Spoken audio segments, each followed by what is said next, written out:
This is Terrence Banks with Information Age Financial Solutions, and I want to talk to you about debt settlements and credit card settlements. 4 reasons why you should not actually utilize this as an option for either debt settlement or trying to settle on your credit cards. Number 1, it wreaks havoc on your credit report. One way or another, credit is how we exist. Credit makes the world go around. If you settle, use a debt settlement company, or you're looking for a credit card settlement, it actually shows a negative aspect when it comes to trying to apply for credit in the future.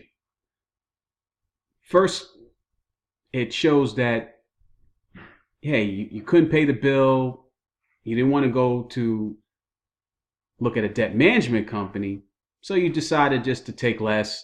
And hey, and if you're the person, think about it from the opposite side. If you're actually the person looking to lend the individual credit and you see how they settled on credit cards before, are you more than likely to let them hold credit again? That's number 1. Number 2, if they do allow you to settle on your credit card debt, or in the debt settlement company that you utilize says they can get an agreement with the creditor to take less, they will send you a 1099 at the end of the year saying that you actually earned that income. Now, you know that you didn't earn that income, but the credit card company actually writes it off. They get the benefit, you get the loss. And the loss in this case is that the amount that they've forgiven, you actually have to apply that to your tax base. And depending on where you sit in your tax bracket, that can actually increase your tax basis, making you have to even pay more or get less than you were intending to get that year because they sent you a 1099 for the difference that they forgive. Number 3, if you're going to go think of doing a debt settlement or credit card settlement, you have to be mindful that those debts have a possibility of resurfacing in the future. So let's say you couldn't get a hold of the company, or they didn't agree to that settlement company, and the account was charged off. So you're thinking that, well, hey, I forgot about it, it's done, not thinking about it later on. That account can then be sold to another creditor and it reappears again, and they're asking you for more money. And you're saying, well, I thought I settled on this. Unless you have that in writing and showing that as a proof, that account can resurface again, and therefore you can owe it again. It's their word against yours. So again, that's another reason why a debt settlement or try to settle on your credit cards is not the optimum choice here. And 4, actually, if you're thinking about doing a debt settlement, you may want to think of doing a bankruptcy.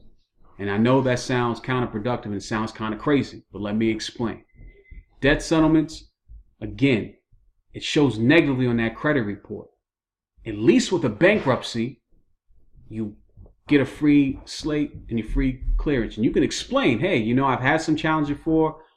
I thought that I couldn't handle the debts and I'm looking to get started over. So that's why I did the bankruptcy. You have on the annualcreditreport.com, quiet is kept. You can always put a little blurb saying that, hey, I had some challenges, I'm looking to get back on, and that's why I had to do the bankruptcy. Bankruptcy shows that you're insolvent, and therefore you couldn't actually pay the debt. Now, I'm not saying that this is an option you should go to first, but in my opinion, it could be better than a debt settlement because at least it gives you a clean start. Debt settlements, if account does not agree to that point, to the settlement, and they say, we're just not going to settle for that, we're going to write it off, then you have that possibility of it resurfacing again. And so those 4 reasons is why a debt settlement or trying to settle on your credit cards is not the optimum answer for you. If all things, go for a bankruptcy first, or try to find a company that actually consolidates the debts, allows you to pay them off on a certain time frame, and it pays back 100% of the debt. And this has just been my experience as a credit and housing counselor, and particularly when it comes to debt settlements or individuals trying to settle on their credit cards. Just something to think about if you're thinking about going down the road for a debt settlement or credit card settlement. This is Terrence Banks with Information Age Financial Solutions. I'm out to the next video.